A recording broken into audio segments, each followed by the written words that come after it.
খুব পড়াশোনা করতে ভালোবাসতাম। আমি মেদিনীপুরের মেয়ে, খুব ইচ্ছে পাইলট হব। আমি যে থিয়েটার করেছি স্বরলিপি, অসম্ভব ডিসিপ্লিন। আমি বিভাসদা রমাদার কথা বলি, আমার সিরিয়ালের জীবনে ফিল্ম যা করি আমার অনেক কাজে দিয়েছে। অন্য থিয়েটারে জোছনা কুমারী করি, মানে লিড ক্যারেক্টার। আমার মনে আছে 80টা রিহার্সাল জোছনা কুমারীর হয়েছিল। যারা রিসার্চ করতেন তারা বসে থাকতেন সিনেমাটা। হ্যাঁ, 21 পা। প্রথম আমি জন্মভূমিতে পেয়েছি 300 টাকা। ল্যান্ডলাইন, শ্বশুরবাড়ি, একটা ফোন এলো, আমি গৌতম ঘোষ বলছি। গৌতম ঘোষ, সৌমিত্র চ্যাটার্জি, তারা ফোনে। লাবু মামনি না, ধর কোনো ডেটের জন্য কাজ করতে পারছে না, ওরা আমার কাছে পাঠাতো।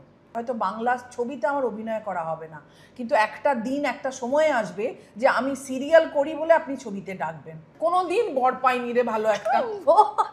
এখনকার সিরিয়ালের হিরোইনরা ছোট্ট ছোট্ট সব। এখন এনজয় করো না কেন? কি নেই মনে হয় তোমার সিরিয়াল? স্ক্রিপ্ট নেই। ইয়াং জেনারেশন ওরা জানে হীরা আম্মা, আর যারা একটু পুরনো তারা ডাকেই পড়ি বলে। সুযোগ পেয়েছি, কিন্তু দুটো বাচ্চা ছোট বলে যেতে পারিনি। দুজনেই তোমরা দেখতে ভালো। আমার তো ব্ল্যাক অ্যান্ড হোয়াইট টিভি। তুমি যদি অ্যাক্টিং জানো তোমাকে সবাই মাথায় করে রাখবে। তুমি যদি নিজেকে আগলে না রাখো তাহলে কে রাখবে?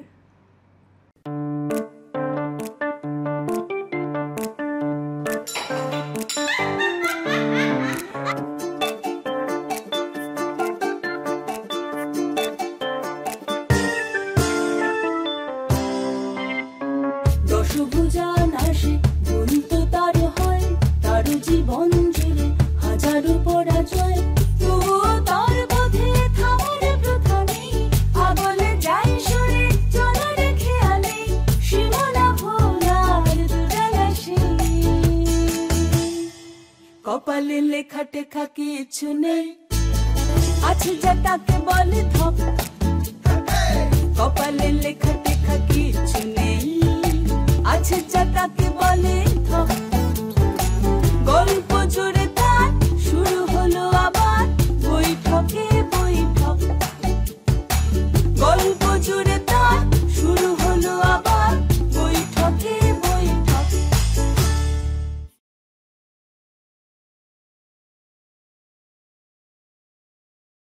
এই এপিসোডটি স্পন্সর্স হলেন অন্নপূর্ণা স্ন্যাক্স। একটা মনে থাকা ছোট্ট গল্প যেটা অনেক দিন ধরে মনে আছে, এবং যখনই সেই ব্যক্তিকে আমি সামনে দেখি আমার ঠিক সেই ঘটনাটা মনে পড়ে যায়। আমি তখন খুব ছোট, সন্ধ্যে 6:30টার সময় ভেসে আসতো সেই গানটা, জন্মভূমি, পুরোটাই মনে আছে মোটামুটি গানটা। পড়তে যাওয়ার বা পড়তে বসার ঠিক কিছুক্ষণ আগে, তো সেরকমই একটা সিন এখনও চোখে মনে আছে। এরকম একটা ময়নাগড় বা কিছু একটা রাজবাড়ি, জমিদার বাড়ি, সেখানে একটা সোফার পিছন থেকে ঘরমাক্ত একটি মেয়ে রোগা শীর্ণকায় উঠে দাঁড়াচ্ছে। আর আমার মনে হয় সন্তু মুখার্জি হবেন, জিজ্ঞেস করছে, তুমি কে, তুমি এখানে কি করে এলে? মন্টুদা ছিল না, এটা প্রতাপগড়, জানিস? প্রতাপগড় না, ময়নাগড় বা প্রতাপগড়। সেই সোমা চক্রবর্তী পরী, মানে আমার কাছে পরী নামটা এত ভালো লাগতো। আজকে আমি যে কি খুশি, পরী সোমাদি আমার সঙ্গে আছে, এবং সোমাদির সাথে যতবার দেখা হয় আমার কাছে সেই মুখটা তোমার মনে পড়ে, যে একদম শীর্ণকায় একটা ঘরমাক্ত চেয়ার এরকম করে ভয়ের সঙ্গে উঠে দাঁড়াচ্ছে। আমার অবাক লাগছে যে ও এত ছোট, ওর একদম ঠিক মনে আছে। এবং এই সিনটার কথা ও অত ছোট হয়ে বললে অনেকে যারা আমার দর্শক ভালোবাসেন আমায়, কিন্তু এই সিনটার কথা এখনো বলেন। আমার মনে আছে ওটা জমিদার বাড়িতে প্রথম আমার, তুমি বোধহয় কোনো একটা ইয়ের সাথে কাজ করতে, স্বদেশীতে করতে ছুটে চলে এসেছি। স্বদেশী করাটা খুব অন্যায় তখন যা হয়, সেই সময়কার স্বাধীনতার আগে। এবং তারপরে মন্টুদার ঘরে আমি আশ্রয় নিই, পালিয়ে লুকিয়ে। তারপরে মন্টুদা আমায় আশ্রয় দেয়, পরবর্তীকালে বিয়ে করে। হ্যাঁ, মানে এত সুন্দর তোমার ওই এক্সপ্রেশনটা, মানে আমি তো ছোটবেলা থেকে অভিনেত্রী হতে চেয়েছিলাম, তোমার এই এক্সপ্রেশনটা আমাকে ভীষণ মানে অ্যাট্রাক্ট করেছিল, যে এই এত সুন্দর, কি ন্যাচারাল তুমি সোমাদি। মানে আমার বলতে কোনো দ্বিধা নেই, তোমার মতো অভিনেত্রী বাংলা ইন্ডাস্ট্রি সেইভাবে কাজে লাগাতে পারেনি, বা কোনো ইন্ডাস্ট্রি, কিন্তু তোমার চোখে প্রত্যেকটা চরিত্র ফুটে ওঠে, মানে আসল তো অভিনয় আমার মনে হয় চোখ দিয়ে করতে হয়। একদম মেন যদি আমি part তোমার থেকে বলি অনেক আমরা, ছোট, কিন্তু অনেক এবার আমি তোমাকে শুরু করি প্রশ্ন দিয়ে, যেটা হচ্ছে যে তুমি মানে আমার কাছেও ছোটবেলায় যখন অভিনয় করতাম আসতো যে মেয়েটার পড়াশোনা হচ্ছে না, একটু সিনেমায় নামিয়ে দে। তো তুমি কি করে না পড়াশোনা করে নামলে নাকি না করে নামলে? করে নেমেছি। তো এই সিনেমায় নামিয়ে দিয়ে আমার মনে হয় সেটাই 2025-এর এই আজকে পর্যন্ত কিছু কিছু মানুষ আছেন তারা মনে হয় খুব রিফ্লেক্সে মনে হয় কথাটা বেরিয়ে আসে যে তুমি নেমেছো কতদিন এই লাইনে। তো আমি এটা লাইনও নয় আর নামিও নি। আপনি যদি ভালো করে ভেবে দেখেন যে এটাতে নামা হয় না, এটাতে এসে বরঞ্চ আমার উত্তরণ হয়েছে। না না না ঠিক আছে, তখন বুঝতে পারে, খুব স্বাভাবিকভাবে বলে ফেলেন হয়তো না বুঝে। পড়াশুনো করেছি, মাস্টার্স করেছি, ন্যায়শাস্ত্র নিয়ে পড়াশুনো করেছি, থিয়েটার আর সিনেমা নিয়ে আলাদা করে পড়াশুনো করেছি। খুব পড়াশুনো করতে ভালোবাসতাম। তাই? আর তোর এস্থেটিক সেন্সের ওপরে রমাদার আন্ডারে একটা প্রাইভেটলি পিএইচডি করেছি। আচ্ছা, হ্যাঁ, একটা থিসিস সাবমিট করে। সেগুলো কোথায় করেছো, কোন ইউনিভার্সিটি? ইউনিভার্সিটি নয়, institute of film and allied arts বলে দিলীপ রায় আমাদের পুরনো অভিনেতা একটা ইনস্টিটিউট খুলেছিলেন সমস্ত ফ্যাকাল্টিজ নিয়ে, একদম তোর এর মতো পুনেতে যেটা আছে আমাদের ফিল্ম ইনস্টিটিউট, না উঠে গেছে, কিন্তু সেটাই মনে হয় ওয়েস্ট বেঙ্গলে আমাদের কলকাতায় এইরকমভাবে প্রথম।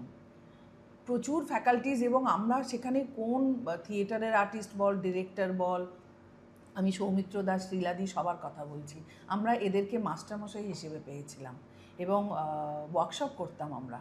অশোক মুখোপাধ্যায়, বিভাস চক্রবর্তী, দেবাশিস দা মানে তাজুর বাবা, আচ্ছা, সবার ওয়ার্কশপ, গানের ওয়ার্কশপ হতো, থিয়েটারের ওয়ার্কশপ হতো, ক্যামেরা নিয়ে কাজ হতো। 88 সালে, ভাবো 88 সাল, তখন আমি জানি না তুই জন্মেছিস কিনা। আমি জন্মেছিস, আমি তখন 12 আমার। আচ্ছা, দিয়ে আমি বললাম যে গ্র্যাজুয়েশন করব, এমএ করব, কিন্তু সন্ধেবেলার পর কি করব খুঁজছিলাম, এবং এটা প্রথম ইনস্টিটিউশন সন্ধেবেলার পর ক্লাস। আচ্ছা, এবং আমাদের সঙ্গে অদ্ভুতভাবে আসতেন আমাদের বয়সী বড় 60 বছর বয়স মহিলা পুরুষ, আচ্ছা, এইরকম মিক্স আপ সব ছিলেন। ডিরেকশন কোর্স ছিল, ডান্স ছিল, আবৃত্তি ছিল, থিয়েটার ছিল, মানে theatre film, camera technical part ছিল, ডিরেক্টোরিয়াল ডিপার্টমেন্ট আলাদা ছিল, সেটাও শেখানো হতো। হ্যাঁ, কিন্তু সেটা আমরা সেখানে ক্লাস কম করতাম। ডিরেক্টোরিয়াল ডিপার্টমেন্টের স্টুডেন্টদের যখন আমাদের দরকার লাগতো তখন আমাদের অ্যাক্টিং ফ্যাকাল্টি থেকে নিয়ে যেত। চলো আড্ডা দিতে তো থাকবোই, আমরা একটুখানি চা কফির জন্য বলে দিই। রাজদীপ চলে এসে একটু দিয়ে যাও। Thank you. আমার হোয়াইট টি, আর তোমার জন্য আছে চিকেন গন্ডোলা। কি সুন্দর নামটা, গন্ডোলা নৌকোর মতো, তাই এটার নাম গন্ডোলা। তো তোমার পড়াশোনা করতে মানে ছোটবেলা থেকে ভালো লাগে? খুব ভালো। কোথা থেকে তুমি? আমি মেদিনীপুরের মেয়ে মূলত, আচ্ছা, দাসপুর, আচ্ছা, ঘাটালের কাছাকাছি আর কি, আচ্ছা, ওখানকার মেয়ে। তারপরে ইচ্ছেই ছিল যে একটু শহর দেখব। খুব গ্রামের মানুষ আমি, একদম মাঠে ঘাটে দৌড়ে, পুকুরে ঝাঁপ দিয়ে সাঁতার কাটা, এই রকম, গাছে ওঠা, এবং ছেলেদের সঙ্গে দল বেঁধে খেলা, আচ্ছা, এই রকম আমার শৈশবটা কেটেছে। এবং ভাবি আমার 2 মেয়ে মোহরগিনী, আমি ভাবি যে কলকাতার সেই লাইফ আর হলো না, ওরা পেলোই না শৈশব কাকে বলে। এবং মাস্টারমশাইদের শাসন, মার, বাবা মার তাই, কিন্তু তার মধ্যে না একটা অদ্ভুত মানে আবেগ ছিল, অনুভূতি ছিল। তা তুমি ওখান থেকে পড়াশোনা করেছো? ওখান থেকে পড়াশোনা করে কলকাতায় কেন এলাম, ইউনিভার্সিটির জন্য এলাম, যে আমি ক্যালকাটা ইউনিভার্সিটি বা এর আন্ডারে করবো বলে। ওখানে মেদিনীপুর ইউনিভার্সিটি হয়ে গেছিলো তখন। আচ্ছা, ইচ্ছে ছিল যে খুব ইচ্ছে পাইলট হব, হ্যাঁ, খুব ইচ্ছে ছিল। তোমার হাইটটা তো দারুণ। কত হাইট তোমার? 5'7". 5'7"। আর আইপিএস অফিসার হব, কিন্তু হ্যাঁ পড়াশোনাটা ডিপেন্ড করবে তার উপরে। কলকাতায় আসার পর যখন তোর গ্র্যাজুয়েশন দিলে এবং থিয়েটারের প্রতি ভালোবাসা জন্মালো, তখন আমি এনএসডি অ্যাপ্লাই করলাম, পেয়ে গেলাম।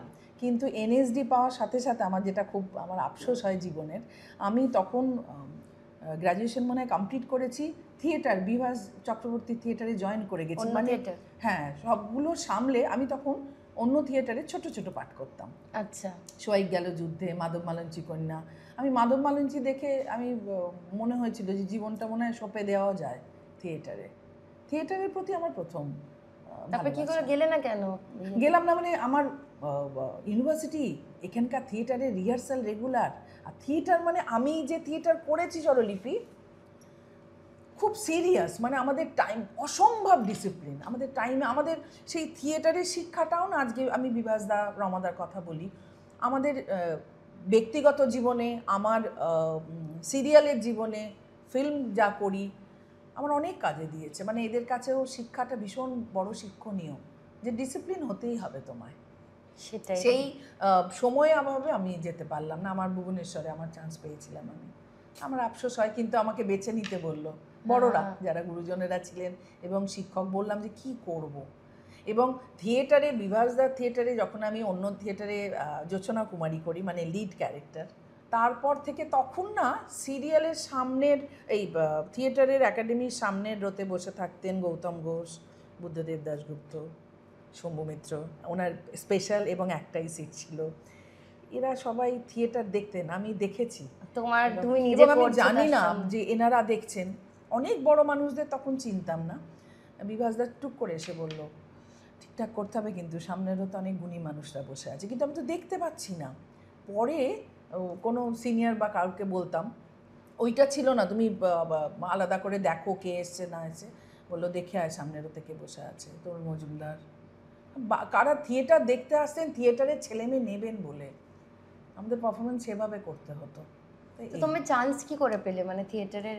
আমি ওই ইনস্টিটিউশন থেকে কোর্স কমপ্লিট করলাম 3 বছরের, 6টা পরীক্ষা। 6টা পরীক্ষাতেই আমি অ্যাক্টিং কোর্সে ফার্স্ট হতাম। এবং জানিস তো আমার তখন কথার অসুবিধে ছিল, আমি বলতাম সোমা চক্রবর্তী। আচ্ছা, এটা বলতাম, তার জন্য অপমান পাশের ছেলে মেয়েদের, কলকাতা শহরের, বলতে পারতাম না। টিচাররা শেখাতেন, যারা আজকে স্বরাজদা নেই, স্বরাজ বসু বিখ্যাত মানুষ, উচ্চারণের জন্য তখন বলতো করতেই হবে, এটা তোকে জিততেই হবে। এরকম বহু মানুষ আমি শিক্ষক পেয়েছি। এমনিতে তো একটা টান আছে তোমার, মানে গ্রামের টান অবশ্যই ছিল তখন, নিশ্চয়ই। মেদিনীপুরে কোথায় থাকতে? আমার দাসপুর, দাসপুর, ঘাটাল দাসপুর, খুব কাছাকাছি জায়গা। খুব স্বাভাবিকভাবে কি করে কাটালে এই জিনিসটা? প্রথম কথা থিয়েটার করে। আর আমার সবচেয়ে আমি কৃতজ্ঞ বিভাস চক্রবর্তী এবং তার পরবর্তীকালে লীনা গঙ্গোপাধ্যায়। সেটা হলো বাঙাল ভাষা। আমি পূর্ববঙ্গের কিছুই জানি না, আমি নাটক থিয়েটার করছি বাঙাল ভাষায়। বললাম যে আমি পারবো না। বললো কেন পারবি না? বিভাসদা বললেন। আমি বললাম যে আমি পারবো এই ভাষাটা। এরকম সবাই মিলে পুরো 70 জন মিলে বলছে। তখন ওখানেও বলেছিল যে তুই যখন থেকে রিহার্সালে ঢুকবি, তুই বাঙাল ভাষায় মুড়ি চা, বাঙাল ভাষায় চা চা, বাঙাল ভাষায় শোনে বসতে বল। তো ভুল হতো, একেবারেই ভুল বলতাম। ওদের এস আর SH খুব মিষ্টি। পরে যখন আস্তে আস্তে রিহার্সালে গেলাম, আর রিহার্সাল কীরকম হতো জানিস তো, 70টা 80টা রিহার্সাল, মানে রিহার্সালটাই একটা ডকুমেন্টারি হয়ে যেতে পারতো।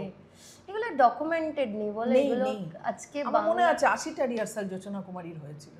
পরে আমি ভেবেছিলাম সত্যি, না ছিল ফোন না কিছু, কিসে তুলবো, তাহলে লিখতে হতো। ওইটা লেখার মানে নিজের পড়াশুনো, থিয়েটারের, আর থিয়েটার শুধু থিয়েটার অ্যাক্টিং করা নয় স্বরলিপি, আমার ব্যাকস্টেজের সব কাজ আমায় করতে হতো। আমার যেমন কস্টিউম ছিল, সিনিয়রদের মেকআপ টোটালি সাজিয়ে দেওয়া, তারা মেকআপের এই থিয়েটারের আগে যখন বসবেন গিয়ে হলো, আমি নিজে অভিনয় করছি পাঠ ছোট ছোট, সেটা করার আবার স্টেজ তোমার এখনকার আমি শুনেছি নাকি যে লোকের অপমান বোধ করে যে আমরা অ্যাক্টিং করতে এসেছি, আমরা ব্যাকে কাজ করব। তোমার ভাবতেই পারিনি এটা আমাদের মানে বলবি একটা এই আমি থিয়েটার করতে গেছি তার একটা অঙ্গ এটা আমরা করেছি। আমার মনে আছে ছোট ছোট প্লাস্টিকের বাটি, কি সাধারণ ছিল সব এবং ক্রাইলনও নয়, কিছুই নয়, খুব সাধারণ মেকআপ। কিছু জিওনেস বা গণেশ বলে একটা কসমিক বলে, এরকম একটা কসমিক ছিল, এরকম প্যানকেক টাইপের এরকম, তো ওগুলো আমাদের দিতে হতো। এবং পরিষ্কার করে ছোট ছোট প্লাস্টিকের বাটি, স্পঞ্জটা, তুলো, নারকোল তেল, মলমল টলমল ছিল না, নারকোল তেলে তুলো জল দিয়ে ঢেলে ঘষে নাও। বুঝেছিস, তুই তো অনেক ছোটতে করেছিস, সেই জন্য তুই অনেকটা জানিস। আর সেইটা করার পর যখন শোটা শেষ হবে আমার পার্ট এবং স্টেজের প্রপস তোলা ঠিক জায়গায় রাখা, তারপরে করে এসে ওটা পরিষ্কার করে আমায় প্যাক করতে হবে।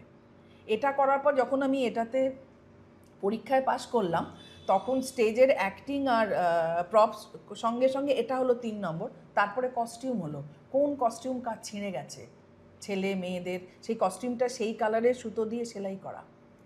এত আর কি ভালো লাগতো, সত্যি কি ভালো লাগতো। আমাকে আগে যেতে হবে 6টায়, আমাকে 3টে সাড়ে 3টের মধ্যে পৌঁছতে হবে, সবার কস্টিউম দেওয়া। কখনো মনেই হয়নি এই কথাটা যে আর মাটিতে বসে আমরা রিহার্সাল করতাম। সিনিয়ররা স্কুলে হতো বেসিক্যালি জগবন্ধুতে, আপার বেঞ্চে তো বসা যায় না, লোয়ার বেঞ্চে, আর আমরা মাটিতে শতরঞ্জি পেতে।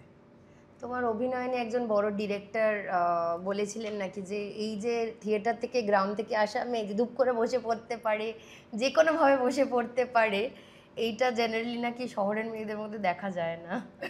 ওইটা অনেক সুবিধা হয়েছে।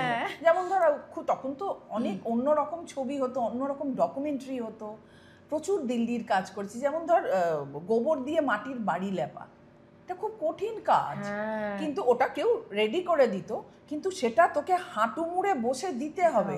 সেটা তো আমি দেখে বড় হয়েছি স্বরলিপি। আমার তো কোনো আমাদেরকে যেমন ওগুলোকে নিয়ে রিসার্চ করতে হবে। তুই তো দেখিস নি, তো দোষ নেই, জানি না। মাটি এবং গোবর একসঙ্গে মিলিয়ে এরকম বড় বস্তা সেটা ডুবিয়ে, এবং সেটা বেশ ঘেন্নার জিনিস লোকে, কিন্তু আমাদের হয়নি কেন? আমি তো বড় হয়েছি দেখে।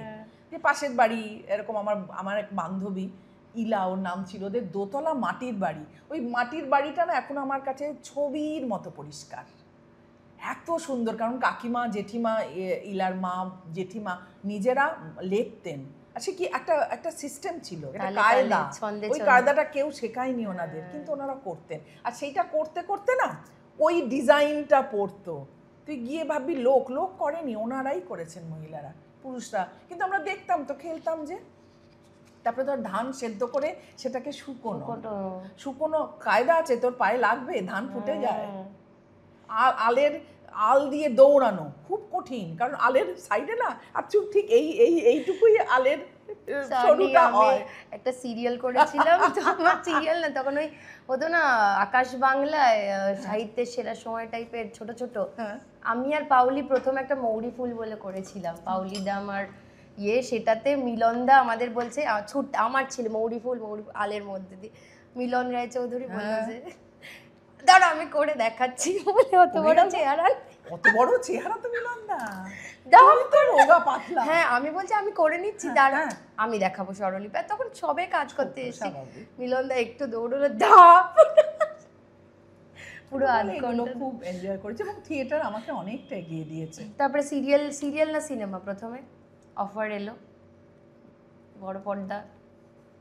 জন্মভূমি তো এলোই, তার আগে দূরদর্শন হতো, জানিস তো, দূরদর্শনে আমিও প্রথম কাজ করেছি, মানে দূরদর্শন ছোট ছোট কাজ হতো, সেটা করেছি। ছবি গৌতম ঘোষ, বুদ্ধবাবু। প্রথম কাজ তাহলে কি জন্মভূমি নাকি না, জন্মভূমি নয়, লক্ষ্যহীরা বলে একটি সিরিয়াল করি দূরদর্শনের।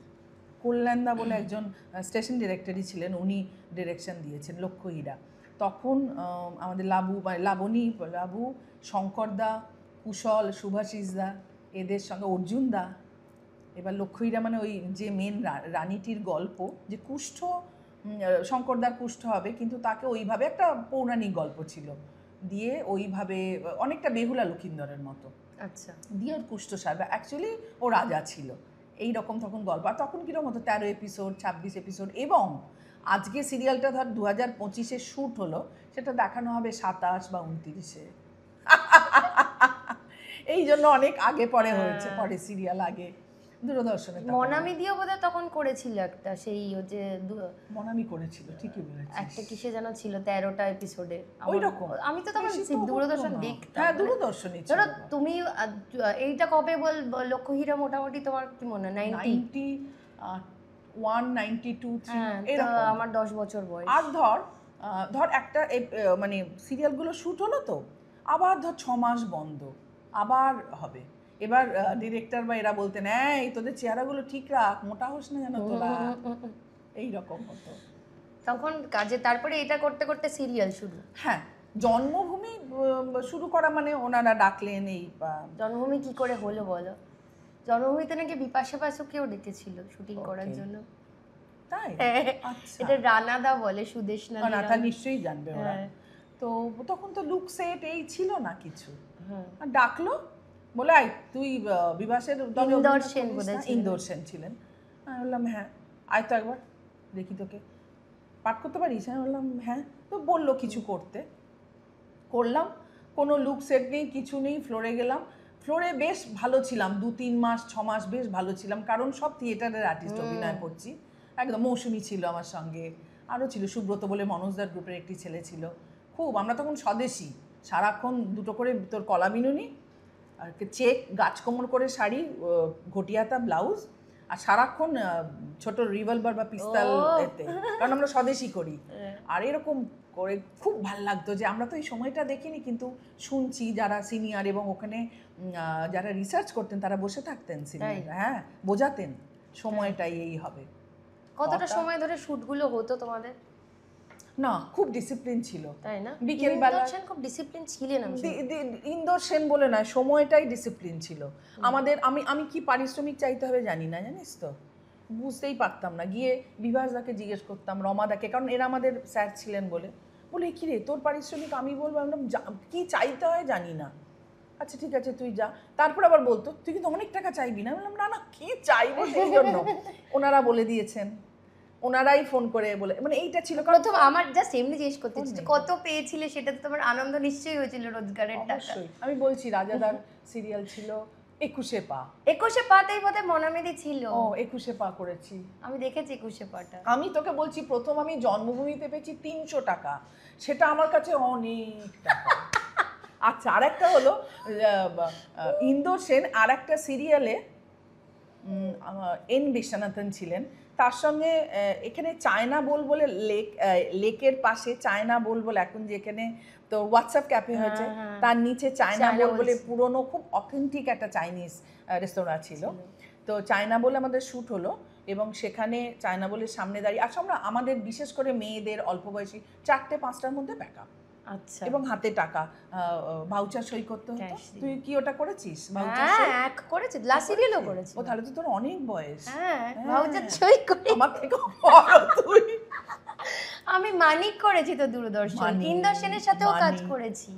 আচ্ছা, এবার তো ভাউচার সই করে এবার হাতে দিল, মানে আমার আপগ্রেড হয়েছে 400 টাকা। এবার আমি ভাবছি 400 টাকা নিয়ে আমি বাসে উঠবো। আমি বলছি চায়না বোলের সামনে, আমি আজ পর্যন্ত যতদিন যায় আমার মনে হয় আমি চায়না বোলের সামনে দাঁড়িয়ে 400 টাকা আর হাতে মনে হয় 50 টাকা, ওটা কনভেন্স আলাদা তোকে দেবেই। তো সেটা নিয়ে ভাবছি আমি 400 টাকা নিয়ে উঠবো, যদি পিক পকেট হয়ে যায় যে কত টাকা ভাবতে পারবি না। তুমি বলো, আর প্রথম রোজগারের টাকাটা ওরকম। শেষ প্রশ্ন মনে পড়লো, সিরিয়ালটার নাম ছিল শেষ প্রশ্ন। তখন জি আলফা ছিল না, টিভি। তো খুব কি বলতো স্বরলিপি, খুব ছোট ছোট পাওনা ছিল, কিন্তু সেটা না এত বড় ছিল।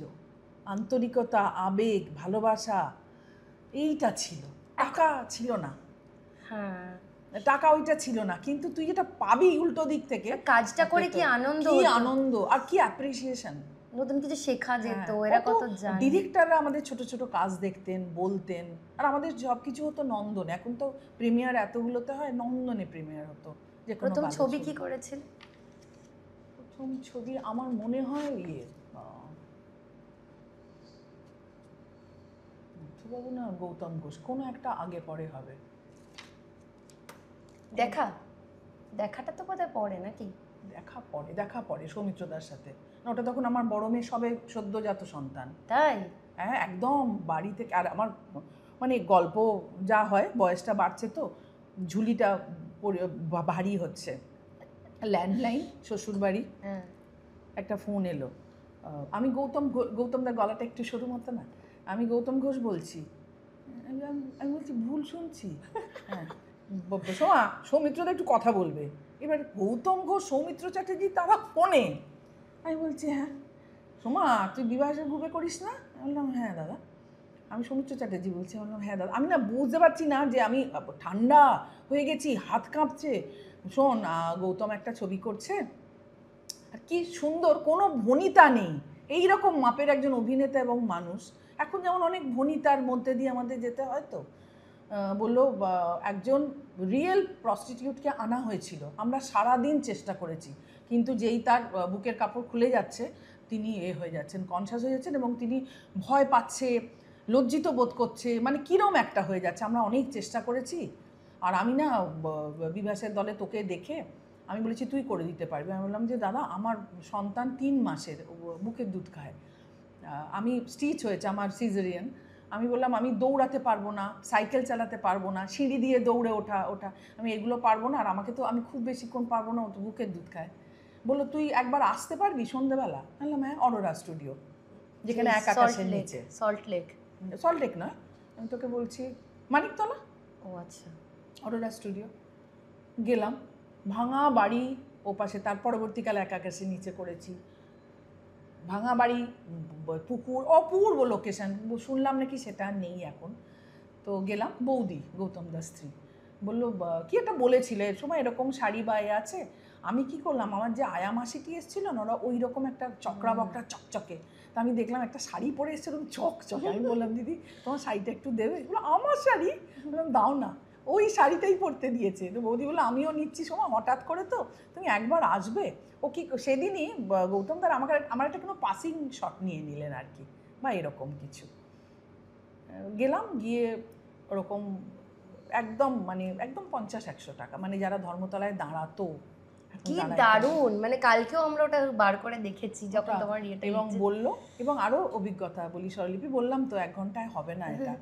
দিয়ে গৌতম দা বললো যে ওই ভদ্রমহিলার থেকে আমাকে বিশ্বাসযোগ্য লাগছে, তাই না? হ্যাঁ। সৌমিত্র বললো কি বললাম, সোমাকে আন, সোমা করে দেবে। গেলাম, আর ঠিক ওইটুকু সময় আমায় আটকাতেন, বাচ্চা ছোট, মানে পুরো ইউনিট জানতো সোমাকে ছাড়তে হবে, তখন ছোট বলে সবাই নাম ধরে ডাকতো, ছাড়তে হবে, তুই আজকে কতক্ষণ দিতে পারবি, ওই টাইমই করব। আর একদম কচি বাচ্চা, প্রথম সন্তান, করলাম। ওখানেও হলো, সাউথ ইন্ডিয়ান খুব, গৌতম দাস সব ক্যামেরাম্যান ওই ক্যামেরাম্যানই করতো, কি মিষ্টি, হিন্দি তো জানে না, গোল গোল করে ইংরাজি করে বুঝিয়ে দিত, চেষ্টা করতাম যতটা পারে। গৌতম দা বৌদি ফুল ইউনিট থাকতো, হলো, কারণ ব্লাড দেখতেন সৌমিত্র দা, একটা ভিশন প্রবলেম ছিল, ওইটা সেটা ছিল, ওইটা করলাম। একটা বাড়ির সিন, একটা রেড রোডে সিন ছিল, যেটা হলো প্রথম সৌমিত্র দা আমাকে তুলবে গাড়িতে, গাড়ির মধ্যে সবাই ঝাঁপিয়ে পড়ে, উনি তো গাড়িটা চালাতে পারছেন। হ্যাঁ, আর জানিস তো সেখানে সব অরিজিনাল ধর্মতলার প্রস্টিটিউটদের নিয়ে আসা হলো, তাই হলো। এবার আমি কি করলাম, আমি যেটা আমাদের থিয়েটারে শেখানো হয়েছিল, একটু মিশে যা, কারণ আমি প্রচুর বস্তি বাড়িতে কাজ করেছি, পণ্ডিতিয়া, টালিগঞ্জ, প্রচুর। তো গিয়ে মিশে যা, আমি ওদের ঘরে বসতাম, খেতাম, করতাম। তাই তোমাকে তো নিশ্চয়ই চিনতে পারতো, জন্মভূমিতে একটা তো পরে তো ভীষণ চেনে, ভীষণ ভালোবাসে, কিন্তু তখন তো চেনে না। জন্মভূমির পরে নাকি এটা? জন্মভূমি তো অনেক দিন হলো, 96, হ্যাঁ জন্মভূমির পরে, চিনতে তো পারি তখন। তারপরে তো পরপর সিরিয়াল এসে যাচ্ছে না।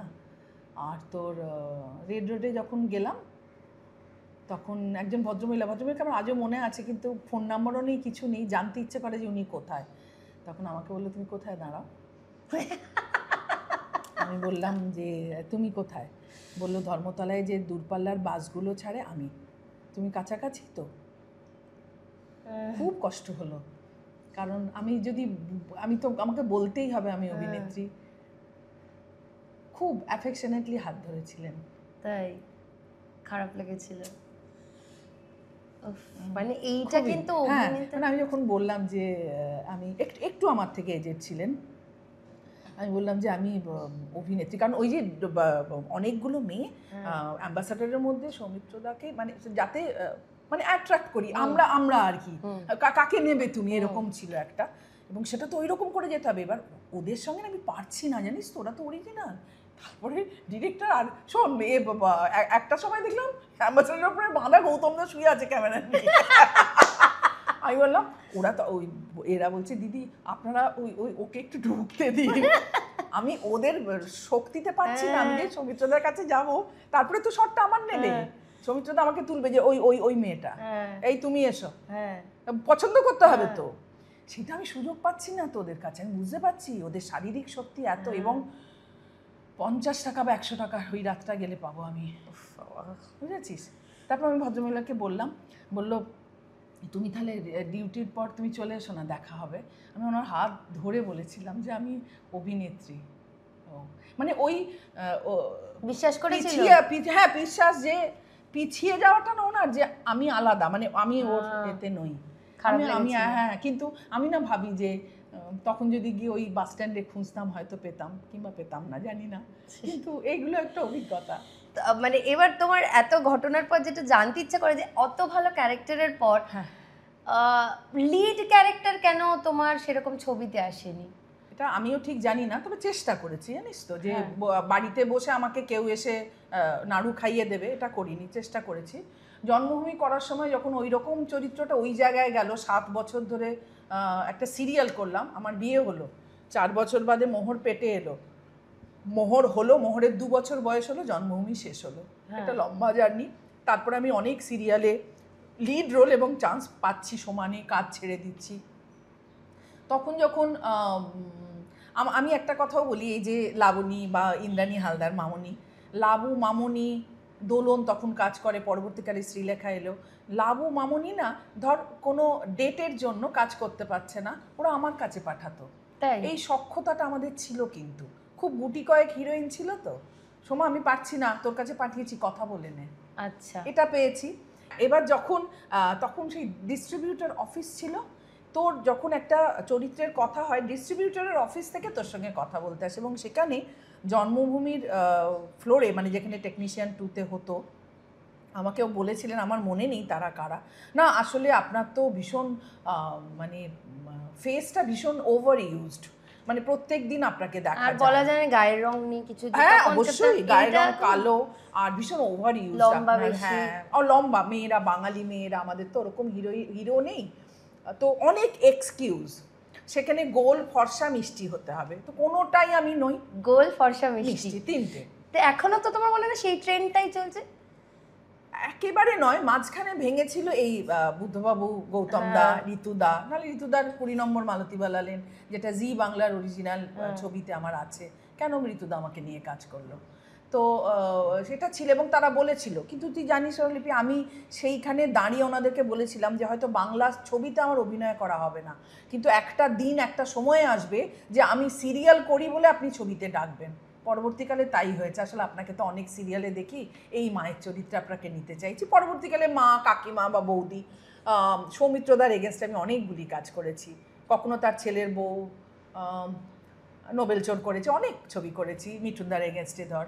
আচ্ছা, তারা তখন সিরিয়ালে আমার বাজার ভালো বলে, আমি বাংলায় বলছি, সেই জন্য তারা আমায় নিয়েছে। আচ্ছা, বিদেশ থেকে ডিরেক্টর এসছে সুমন ঘোষ, সে আমার বাজার ভালো বলে তাকে বলা হয়েছে, সে আমায় নিয়েছে। অভিনয় ভালোর জন্য না? হ্যাঁ, মানে সিরিয়ালের বাজার খুব ভালো, খুব ভালো অভিনেত্রী, তার মানে ভালো কাজ করি, কিন্তু একসময় এরাই বলেছিল না, খুব ওভার ইউজড আপনার মুখটা। আচ্ছা, আর এই যে হাইটের প্রবলেমের জন্য কি কি প্রবলেম ফেস করেছে? কোনোদিন বর পাইনি রে ভালো একটা, সিরিয়ালের বর, সিরিয়ালের স্বামী, হ্যাঁ শঙ্করদার ভালো হাইট, প্রচুর আমি অভিনয় করেছি। মানে হাইট নেই বলছো কোনো হিরোর? মানে কারুর বুকে মাথা রেখে একটু শান্তি বা খুব রোমান্টিক কিছু বুক পাইনি, আমি সবসময় কাঁধ পাই, কারণ তার মুখ আর আমার মুখ, এবার এটা তো ফ্রেম হবে না, ভালো হলো না। তখন কি বলে? তখন কি হয়, একটু স্ট্রেচ করে দাঁড়াবে দিদি, তো শাড়ি পেটিকোট সব পরে স্ট্রেচ করে বহুবার মানে আপনারা যে শুটিংটা দেখেন যে সোমালি মুখে মাথা দিচ্ছে, আসলে জিমন্যাস্টিক, আসলে তলাটা দেখানো যায় না, তলাটা আমি ছেলেদের কেন হাইট, মেয়েদের জন্য? আমি ছেলে না, ইগো, কেউ দাঁড়াবে না কোনো হিরোরা। হ্যাঁ, একজন হিরোর বুকে মাথা দিতে পারতাম, কিন্তু তার সঙ্গে আমি মনে হয় একটি সিরিয়ালে, আমি সিরিয়ালই হবে করেছিলাম, সব্যসাচী চক্রবর্তী, আমি বললাম বাহ ভেনুদা, এই একটা পুরুষ মানুষ পেলাম যার বুকে মাথা দিয়ে আমি কাঁদতে পারি, হাসতে পারি, আমাকে কোনো কষ্ট করতে হয় না ফিজিক্যালি। কিন্তু এই ইগোটা কেন যে ছেলেরা স্টেজের উপর মানে দাঁড়াবে?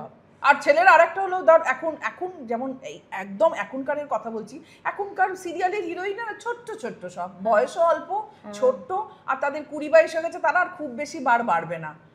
এবার তাদেরকে দেখি বেশিরভাগই ক্যামেরার যে 3 নম্বর, 5 নম্বর, 6 নম্বর টুলগুলো হয়, তাতে ওঠানো হয় বেশিরভাগই, আমার সঙ্গে ওঠানো হয় তাদেরকে। আচ্ছা, হ্যাঁ তোমার সঙ্গে তো ওঠাতেই হবে। এবার তাদের মুখটা আমার এখানে শেষ হয়ে যায়, এবার ফ্রেমটা লাগবে এখানে, মানে ওর মুখ এখানে আর আমার মুখ এখানে, এটা ভালো লাগবে না, এইটা চাই। এবার আমি দাঁড়ালাম, তাকে একটা ওই টুলে উঠিয়ে দিয়ে তার মুখটা এখানে করা হলো, দিয়েছে আমার বুকে মাথা রেখে, মেয়ে হোক মা হোক, এই আর কি। তো ছেলে, আমার এটাই মনে হয় যে এটা খারাপ লাগলো শুনে যে একটা ছেলে উঠবে না ইয়ের ওপর, কেন বলতো, এটা কেন ভাববে? ছেলেদেরকে তো আজ পর্যন্ত, এমনি ছেলেরা তো একটু, এখনকার মেয়েগুলোর কি উঠবে রে, 4 ফুট হাইট। এখন মেয়েদের কথা বলছি না, ছেলেদের কথা বলছি, তোমার থেকে হাইট। যেমন ধর আমি বলছি ঋতু আমার মতো লম্বা, শুভ আমার মতো লম্বা, হ্যাঁ খুবই লম্বা। হ্যাঁ, কিন্তু দেখবি হ্যাঁ ছেলেদের দেখে একটু মনে হয় ছেলেরা একটু লম্বা থাকে, যেমন দেব লম্বা, কিন্তু একটু হলেও লম্বা না দেব লম্বা। দেব লম্বা। তুমি দেবের মা হয়েছো? খুব নয়। দেবের মা হয়েছে? আমি দেবের মা হইনি, দেবের ছবিতে অভিনয় করেছি। আচ্ছা, কোনটাতে করেছো? দেব আই লাভ ইউ, রাজ ওটা ও ডিরেকশন। হ্যাঁ হ্যাঁ, দেখেছি, ওই যে ওই মেয়েটি, হ্যাঁ দেব, দিতি। ও গ্রাম থেকে এসে ও দেবকে ভালোবাসে, ও দেবের জানি, দেখেছি ওটা, আমি খুব ভালো, ওইটা ভালো, কি সুন্দর গল্প, খুব ভালো হয় রে, এখনো হয়, সুন্দর সুন্দর হয়। তুমি এখন লাস্ট কি সিরিয়াল শেষ করলে আর কি? জি বাংলা, মালা বদল। আমার ভালো লেগেছে যে জি বাংলাকেই বলবো যে ওদের এবং প্রোডাকশন হাউস হলো স্বর্ণেন্দু আর রূপা, এরা মিলে একটা কমেডি চরিত্র ভেবেছে এবং ফুল ফ্যামিলিটা, গল্পটাই, স্টোরিটাই কমেডির ওপরে। আচ্ছা, আমার ছেলে হলো ডিভোর্সের লয়ার আর বৌমা আসবে ঘটকালি করে। আচ্ছা এই দুজনের ক্লাস, এই নিয়ে হিলারিয়াস একটা। আচ্ছা, মানে আমি এত মেগা সিরিয়ালে এত এনজয় অনেক বছর বাদে করলাম। খুব সিরিয়াস রোল, কান্নাকাটি এইসবই থাকে যেরকম। এখন এনজয় করো না কেন? কি নেই মনে হয় তোমার সিরিয়াল? স্ক্রিপ্ট নেই আসল, মানে ক্যারেক্টার রসদ, মানে অ্যানালিসিস। একটা যদি রান্না হয়, চচ্চড়ি বল, শুক্তো বল, যে ইনগ্রেডিয়েন্টসটা দিলে সব থেকে ভালো হয়, আসল জিনিস হলো স্ক্রিপ্ট। যেদিনই ধর মেগা সিরিয়ালে once in a blue moon আমি একটা ভালো সিন পেলাম, তুই বিশ্বাস কর সেদিন ওইটা নিয়ে না তারপরে 2 দিন খারাপ সিন করে কেটে যায়, আমি ওইটা ভালো করতে পেরেছি। কারণ সিন নেই, সিন লেখার মানুষ নেই এটা নয়, তাদেরকে ঠিকমতো ইউটিলাইজ করা হচ্ছে না, তাদেরকে খোঁজা হচ্ছে না। চাপটা কি লোকে কি খাবে তার উপর ভেবে, মানে এখন যেটা একটা হ্যাঁ বাজে ইয়ে হচ্ছে যে লোকে যেটা খাবে, লোকে কি খাবে, মানে নিজেরা কি জানে যে লোকে কি বলে। খাবে? আমার খুব ইচ্ছে করে যে আমাদের তো বাংলায় সাহিত্য তো আমাদের কুবেরের মতো সাহিত্য, তো চ্যানেল বা হাউসকে খুব বলতে ইচ্ছে করে যে আপনারা কেন সাহিত্য নিয়ে করেন না। কিছু ক্ষেত্রে শুনেছি যে দিদি ব্যবসা, কমার্শিয়াল ব্যাপারটা তো ভাবতে হবে, সেটা আমি বললাম তাহলে পুরনো সাহিত্যে তোমরা যে যখন করতে তখন কি লোকে খেতো না? আমার এটাই প্রশ্ন। সাহিত্যের সেরা সময় কি ভালো ভালো কাজ হতো বলো। টাটকা মাসে আটকা গল্প, কি বলছিস, কি কি সাহিত্য ইটিভিতে সাহিত্য করিনি, কি ভালো, আর ছোট ছোট গল্পগুলো হতো দারুণ। আমিও অনেক, মানে তখন যবে এসেছি আমি কাজ করছি, অপূর্ব। না আমাকে বলা গুপ্ত, যিশুদার কথা বলবো, যিশুদাকে আমি খুব মিস করি, বলে এই লোকটা থাকলে বোধহয় এখন। হ্যাঁ যিশুদা না খুব কন্টেম্পোরারি, মানে এখনকারের মতো ছিলেন, অনেকে সরে গেছেন, কিন্তু যিশুদাকে খুব মিস করি প্রতি মুহূর্তে। তুমি বলো আমাকে যে লোকে আগে খেতো, দেবাংশুদাকে এখন মিস করি। এরা দেবাংশুদার সাথে তুমি ওটাতেও করেছিলে তো বোধহয়, ওই বনিশিকা? না, মনীষিকা আমি করতে পারিনি বাচ্চা ছোটর জন্য, আমি দেবাংশুদার সঙ্গে মা, আমি ও আচ্ছা লাস্ট মা যে ওই আর যে খুব মনে পড়ে, বলি আজকে দর্শককে, দেবাংশুদা মা শেষ হলো, স্বাভাবিক 5 বছর এরকম একটা ক্যারেক্টার আমাকে স্টার জলসার কাছে অজস্র ধন্যবাদ তাদের, শাহানা আর পুনম বলবো না, তারাই আমাকে সিলেক্ট করেছিল এবং বলেছিল শাহানা পুনম দিদি তুমি পারবে। খুব আনইউজুয়াল একটা ক্যারেক্টার তো, এসবিএফ কাকে হিন্দি বলেছিলে না তুমি, সেই হ্যাঁ একটু একটু বিহারি হিন্দি টাইপের। পরবর্তীকালে বললো না বাঙালি দর্শক বাড়ছে, সময়ে এ হচ্ছে, তুই একটু হিন্দি, বাংলা হিন্দির মতো করে বল। প্রথমে তো পুরো হিন্দি ছিল, তো এরা আমাকে সুযোগ দিয়েছিলেন বলে আমি মা সিরিয়ালে হীরাম্মা চরিত্রটা করতে পেরেছিলাম। এবং দর্শকের তো মানে এই ইয়াং জেনারেশন ওরা জানে হীরাম্মা, আর যারা একটু পুরনো তারা ডাকেই পড়ি বলে, অনেক মানুষ আছে পড়ি, আর এখন যেই হীরাম্মা বলে বুঝি এরা আগে, অত আগের নয়। তখন তো ডে নাইট শ্যুট হতো, ধর ভোর 4টে ফিরলাম, ধর 4:30 বা 5টায়, আমি ট্যাক্সি করি নামছি, তখন বললো কালকের সকালবেলাটা আমি যাব না, তুই যখন আসবি তুই না সিনটা না এইটা ভেবে শুরু করিস। তো আমার না 13টা মেকআপ হয়েছিল গোটা সিরিয়ালে, বিভিন্ন ধরনের এক্সপেরিমেন্ট। বললো তুই না এটা ভাবিস, কারণ 2 ইউনিট 3টে ইউনিট কাজ হতো, আমাকে ওই চরিত্রগুলো ওভাবে সাজাতে হতো যে কোনটার পর কী করব। আমাকে দেবাংশুদা কত ভাব, কত লাইনার এবং স্ক্রিপ্ট কত আগে থেকে রেডি চ্যানেল এবং হাউসের। এখনগুলো কিচ্ছু হয় না, আমাদের বলো? কত আগে ইংলিশে পুরো সিনপসিস পাঠানো হতো, আমরা পড়তাম। এটা মেন আমিও পড়েছি, আর্টিস্ট মেন আর্টিস্ট আমরা পড়তাম যে গল্প কি আছে, তুমি নিজেকে কিভাবে ওই তৈরি চরিত্রটা করবে। কোথায় যাবে। এবং দেবাংশু তো বলো তুই না এইভাবে ছাড়, কারণ এরপরে এই ঘটনাটা আসছে কিন্তু হিরাম্মার। করলাম ভোরবেলা এবং সাবলীল ওয়েতে বললো, আমি করলাম সেটা। পরের দিন গেলাম, পরে বুঝলাম যে ও আচ্ছা এটার সঙ্গে এটা বিনুনি আছে আর কি, নাম্বার 1। নাম্বার 2, আউটডোরে গেল যেখানে দেবাংশুদা মারা গেলেন, বললো এ দেখতে এসেছি, লোকেশন দেখতে এসেছি তোর ইয়ের কটকটি যেটা করেছিল, কি বল সিরিয়াল, চাঁদু ভীষণ ভালো, কিরণমালা। আরেকটা রাক্ষসী করবি? আমি বললাম তুমি কোথায়? বললাম আমি পাহাড়ে। আরেকটা রাক্ষসী করবি? আমি বললাম আমি 5 বছর একটু তুমি আমাকে রাক্ষসীটা আর ভেবো না, মানে এরপরেও এটা রাক্ষসীই করতে হবে, কিরণমালা মানে তো তো আমি বললাম তুমি রাক্ষসীটা ভেবো না, তো সে রাক্ষসীটা আর ভাবা হলো না। তারপরে শুনলাম দেবাংশুদা নেই। তো তোমার কি মনে হয় বলো তো, যে এই যে এখনকার দর্শকরা যে মানে স্ক্রিপ্ট রেডি নেই, যখন যা পাচ্ছে চেঞ্জ করে দিচ্ছে, মানে মানে খাবে কি খাবে না এটা ডিসাইড কি করে করছে? মানে আগেকার লোকেরা কি খেত না, মানে নাকি পড়াশোনাটা আগেকার লোকেদের বেশি ছিল, সাহিত্য নিয়ে এখন একদমই সেটা একটা কথা। সাহিত্য এটা চেঞ্জটা কবে থেকে হলো তোমার কি মনে হয়? কারণ তুমি তো পুরো টানা স্টার জলসা যখন থেকে এলো, যখন থেকে আমাদের সিরিয়াল কর্পোরেট হলো। ওকে, কর্পোরেট ঝাঁ চকচকে বাড়ি, এসি দেখতে পাচ্ছি আমরা, এসিতে ইনফ্যাক্ট এসিতে আমরা শিফট করলাম। মেকআপ রুম, আমরা তো কোনোদিন এসি পাইনি, তুইও পাসনি। মেকআপ রুম, ফ্লোর আমাদের কাছে বেশ অবাক লাগলো আস্তে আস্তে যখন, ইনফ্যাক্ট মাতেও ছিল না অত। যখন শিফট করতে আরম্ভ করলো আমাদের পারিশ্রমিক অনেক বেড়ে গেল, সেটা আমরা খুব খুশি হলাম। আমাদের জীবনটা আরেকটু ভালোভাবে চালাবো। পারিশ্রমিক বাড়লো কিন্তু কাজের যে, কিন্তু আলটিমেট খুব খুশি হলাম।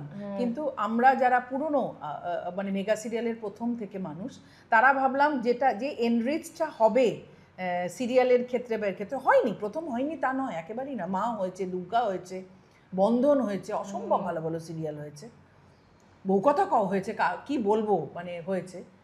কিন্তু ওই একটা না হাইপ ছিল, হয় না সমুদ্রের একটা ঢেউ আছে, ওই ঢেউটা ওইটা ফার্স্ট ফ্ল্যাশের মতো ছিল, ওইটা ছিল।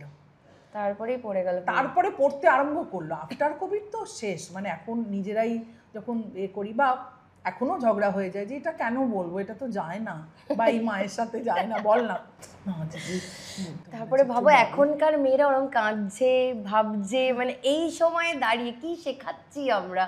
একটা তো শিক্ষণীয় থাকে, আমাদের মনে হয় যে সিনেমা থেকে তো অনেক মেসেজ থাকে, তাই তো সিনেমা শেখাচ্ছি আর কি হচ্ছে। যাই হোক, পাই না ওই আর না পাওয়ার মধ্যে দিয়ে আমি তো ওই জন্য পালিয়েছিলাম। ব্রেড অ্যান্ড বাটারটা যদি করতাম আমি এভাবে, আমাকে তো মা করে দিচ্ছিল, ভাবো ওইটুকুটুকু মেয়ের মা, 27-28 বছর বয়স। এখনো দেখবি অনেক ছোট মেয়েরা মা। আমার সব বন্ধুরা মাই করে। তাতে একদম ঠিক, তাতে তোমরা বোধহয় দিদিমা করো, আমরা মা। হ্যাঁ, আমি শাশুড়ি তো অনেক দিন হয়ে গেছি। কিন্তু আমাদের কি ছিল স্বরলিপি, সেটা হলো হিরোইন করেছি 200-300 সিরিয়াল, তো হিরোইন আমি করেছি। এখন তাই কত সিরিয়াল করেছো তুমি মোটামুটি? 300 তো 30 বছর মেগা সিরিয়াল। আগে লিখতাম, তারপর আর লিখিনি, লেখা ছেড়ে দিয়েছি, এত সিরিয়াল করেছি। নামগুলো সব মনে আছে? আমিও তো 30টা মতো সিরিয়াল করেছি। আমি 200-300 সিরিয়াল করা হয়ে গেছে আমার, কন্টিনিউ করেছি। আর হিরোইন করেছি, তারপরে দিদি করেছি, তারপর কাকিমা করেছি, বৌদি করেছি, তারপরে মা করেছি। এটা তো ইন্ডাস্ট্রি ভেবেছে আমাকে। তাহলে এখন ইন্ডাস্ট্রি হিরোইন থেকে তাকে 5 বছর যেই তার একটা বেবি হলো এ হলো, তাকে হিরোর মা দিয়ে দিল। এবং আমরা বলছি ও মা, আমি তুই ধর একটা এখনকার হিরোর মা, এবং তোকে বেশ চুল টুল পাকিয়ে, কিন্তু তোর মুখটা তো নয়, তোর শরীরটাও নয় মায়ের। মাদের একটা মাই হয়, ভীষণ মা হয়, ওই মাটা তো হতে হবে। পারবে না তো, আমি তো সেটাই বলেছিলাম যে আমি তো মন থেকে হতে পারবো না, আমার খুব লাগছে। এবং এটাও হচ্ছে ধর আমার মতো একজন আর্টিস্ট, আমার মতো যারা আছেন মায়েরা, তাদের তো ওই মাটা পাওয়ার কথা, তাদেরকে ওই মাটা দেয়া হচ্ছে না। হ্যাঁ, মানে একটা যারা নয় তাদেরকে জোর করে। 24-25 বছরের ছেলের মা মিনিমাম তো 40 বছর হতে হবে। এখন 25, 26, 27 ছেলের মায়ের বয়স হচ্ছে 40-এর মধ্যে। তো কত বছর বয়সে মা হয়েছে? তাহলে তো আমরা বাল্য বিবাহকে প্রশ্রয় দিচ্ছি। যাই হোক।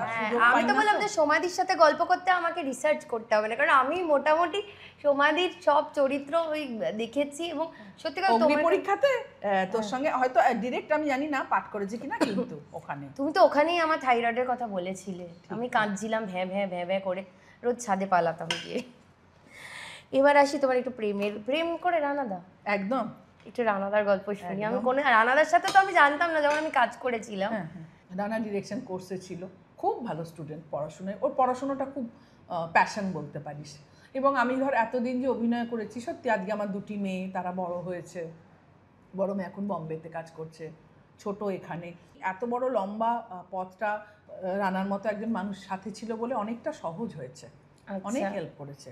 কারণ ও যেহেতু ডিরেকশনটা দিত টানা আকাশ আটে, জি বাংলা, আলফা বাংলা, লেখালেখি করতো, থিয়েটার করতো, এখনও করে থিয়েটার, ফলে ও তো বুঝতো যে একজন অভিনেত্রীর কী চাপ, ফলে অনেকটা হেল্প করেছে বলে করতে। পরিবারের মোটামুটি সব দায়িত্ব নিতে পারতো।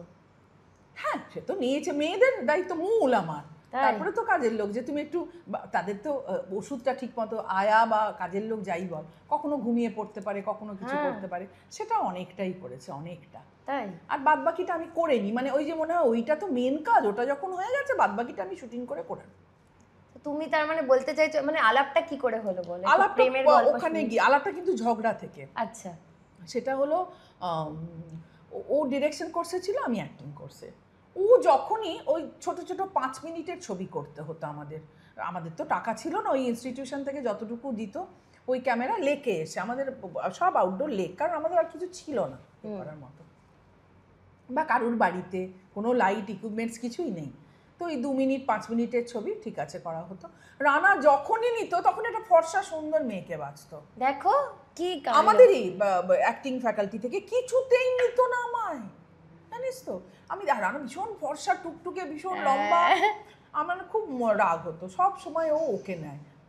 সব রিয়া ম্যাডেন বলে একটা মেয়ে ছিল, রিয়াকে নিত, আর ইংলিশ জানতে হবে ভীষণ। আচ্ছা, রানা খুব ভালো ইংরেজি বলতে পারে, খুব ভালো হিন্দি বলতে পারে, কারণ ও দিল্লিতে ছোট থেকে একটু কেটেছে অনেকটা সময়। এবার আমি অত বাবা হিন্দি বলতে পারতাম, হিন্দিটা আমার খুব মানে প্যাশন ছিল, যেমন হিন্দিটাও রানার জন্যই শিখেছি বলতে পারিস। পরবর্তীকালে যখন শ্বশুরবাড়িতে এসেছি সব হিন্দি, মানে কাজের লোকেরা, ড্রাইভার, তো আমি ভুল বলতে শুরু করতাম, ওরা সবাই হাসতো, সেটা বলতে বলতে আমি হিন্দিটা বলতে পারি এখন। হয়তো আমি 100% বলবো না যে জেন্ডারটা ঠিক করি, হয়তো ওটা ভুল হয় আমার এইটা।